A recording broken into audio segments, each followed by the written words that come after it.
When you think about esports, you probably don't think very much about whining. Well, if you're at Esports, you have the associate editor, Tom Foley, absolutely crying over Black Myth Wukong.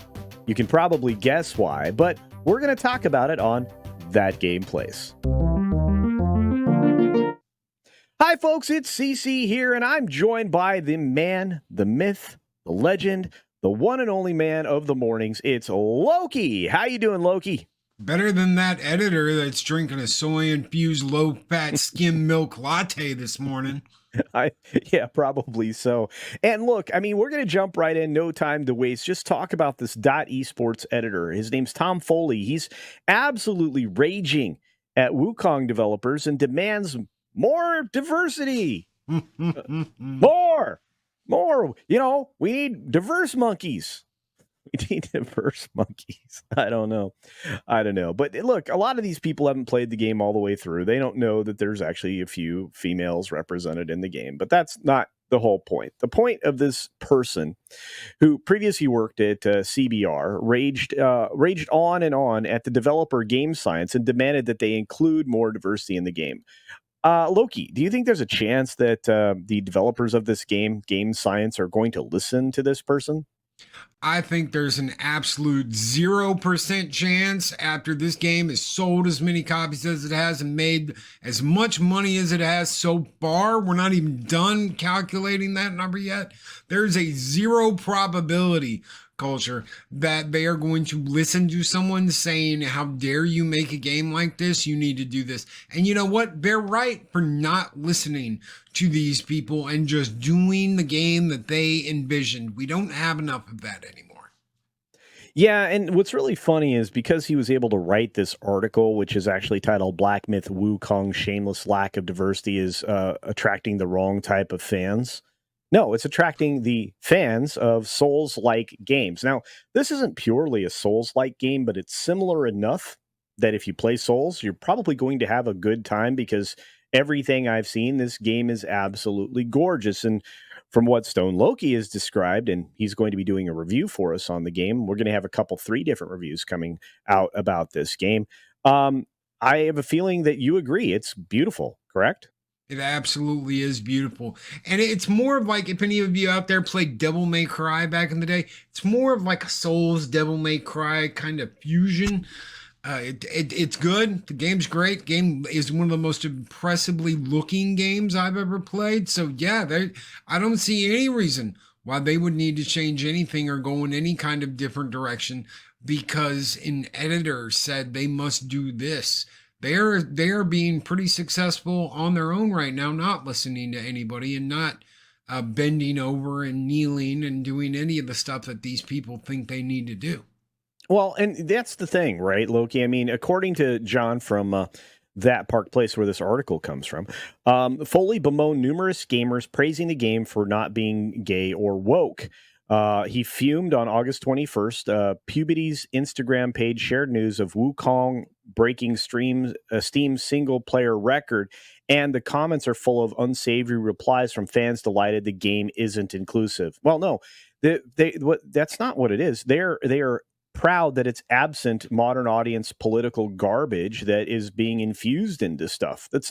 Has nothing to do with inclusive. Games have always been inclusive. And there never been people that have been excluded. It's now that you're dumping on the people that don't want this modern ideology in their games because it's fake. It's indicative of a tiny little fraction of humanity that nobody wants to have dominate every single element of their life, and that's what they're doing. So he goes on and says, because it's not gay or woke, a top comment reads, which at the time of the writing has nearly 4,000 likes. So proud of this game. It doesn't support any genders or sexual orientations, unlike other games nowadays. In other words, it's missing, and we're grateful. Another user said, the common sentiment is that liberals are in tears, and it sounds like right-wing gamers couldn't be happier. Look, I don't think this comes down to that. I mean, you could certainly say liberals and right-wing people. First of all, you're going to have to figure out how to define that. Right wing just means people that don't agree with my extreme ideology at this point. And liberals, people are actively exchanging with communists and socialists and Marxists right now. So, take your pick, but this game doesn't lean into any of that. In fact, it said specifically to the people covering the game, anybody who had and correct me if I'm wrong, Loki, but anybody that got one of those game keys and was going to write about this game was not supposed to put any of that garbage into their article. Is that correct? You are absolutely correct. Anybody who got any of the game keys were told, do not talk politics, do not talk gender ideology. This is about the game. Keep it about the game. And that's exactly what most of them did, was keep it about the game. It's one of the reasons why this game is so successful. There's a lot of people trying to politicize this right now, but in reality, it's just a good game. I think I early review from me was like a 7 out of 10. I might pump that up to an 8, but once I finish it, it's going to depend. Some of the boss battles are really great.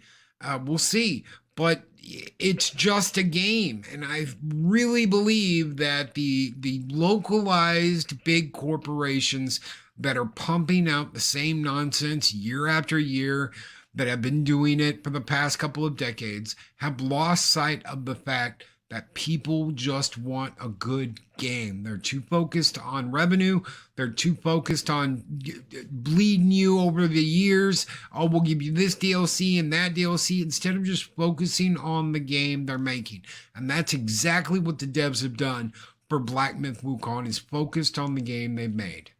Yeah, and this is one of those things too, is I suspect that Game Science is keeping an active list of people who have violated the terms of their acceptance of these game keys. And because so many of these entities, these digital outlets that are covering the game run over each other and are all part of the same publishing company, I have a feeling that they will never, if one of their outlets says anything that's was against the rules, they'll never get another access. They'll never get another free access to the game to report on it or to review it.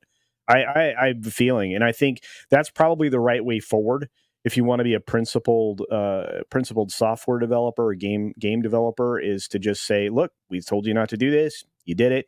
You'll never get anything from us ever again. None of your outlets. None of them.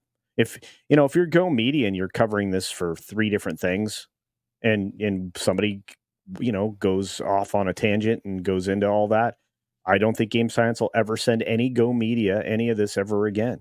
And I don't think these companies realize just how much, not only are they exposing themselves to being the propagandists that they are, but they're also exposing themselves to a future where nobody will trust them and they will no longer exist eventually. And that's actually happening already, but it can happen faster if no company wants to work with you.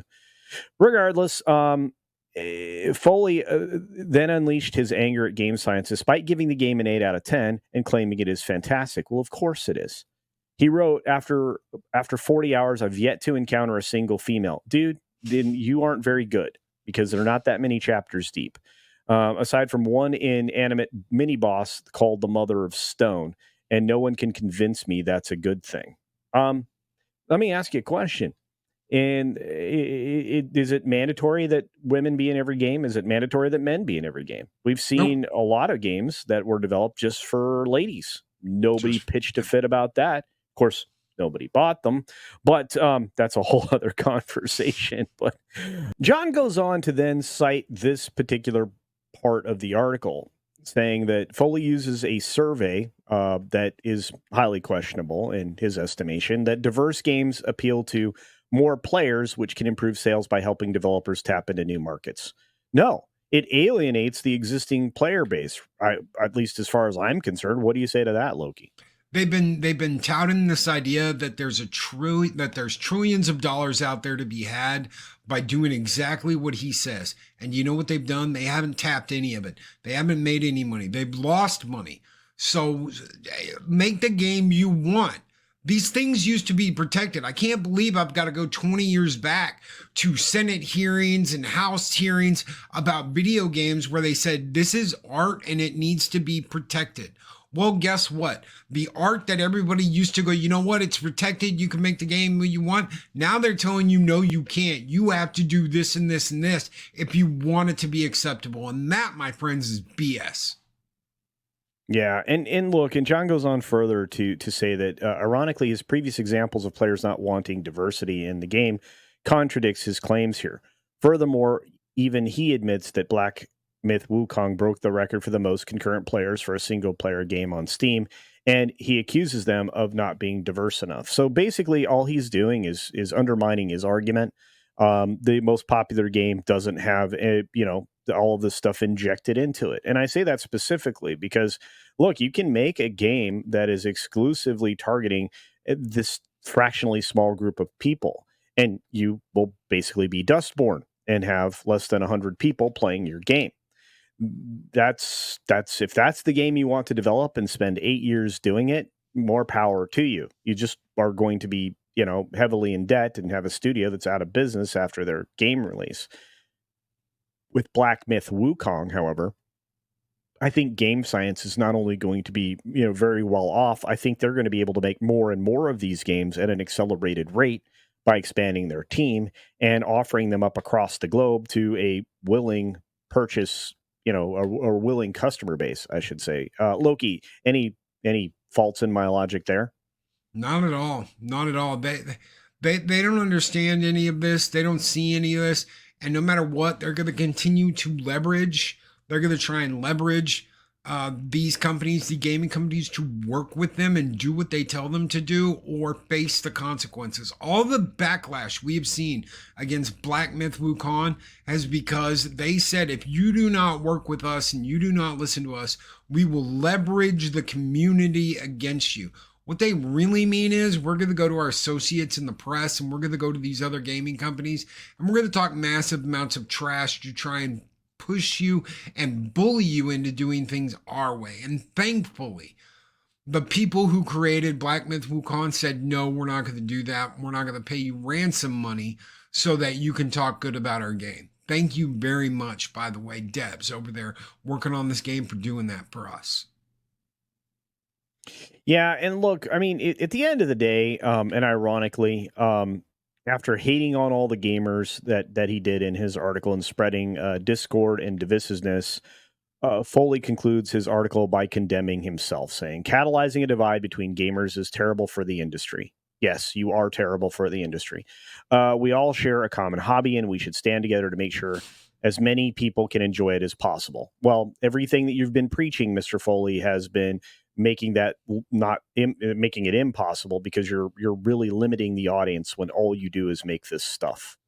And then says the following: in conclusion, the world is divisive enough. There are countless conflicts happening around us that lead to tragic losses of life every day.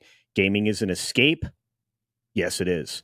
From the tumultuous world we live in. We shouldn't be carrying hate into what should be a safe space for everyone. Dude, this is a video game. No, and this is a single player video game. This is a game that doesn't have to be constantly connected also. In other words, you're not part of a broader moment in that. You're basically by yourself playing a game and enjoying the escape from the real world. And yet all you can see when you look at this game is the divisiveness of the real world that you actually create. Anything you want to correct there, Loki? You think I got it right? No, you absolutely hit the nail on the head. And what they don't see is, guess what? The gaming world is hugely diverse. You've got all kinds of games, all kinds of different games, all kinds of different ideas. Why can you not be happy for someone seeing and visualizing and completing their idea instead of trying to trash it because it's not what you think it should be? No, it's their dream, it's their idea, it's their vision, not yours. Quit crapping on it because they didn't do things your way. If that's how you want to be, go create your own game and see how well it does. Yeah, I agree with you 100% there, Loki. But more importantly, the video for us ends here, but it doesn't end for you. We want to hear your thoughts. Let us know what you think about people whining and crying about successful games that clearly people are just soaking up because there is a dearth of material that is of high quality that's not constantly proselytizing at you.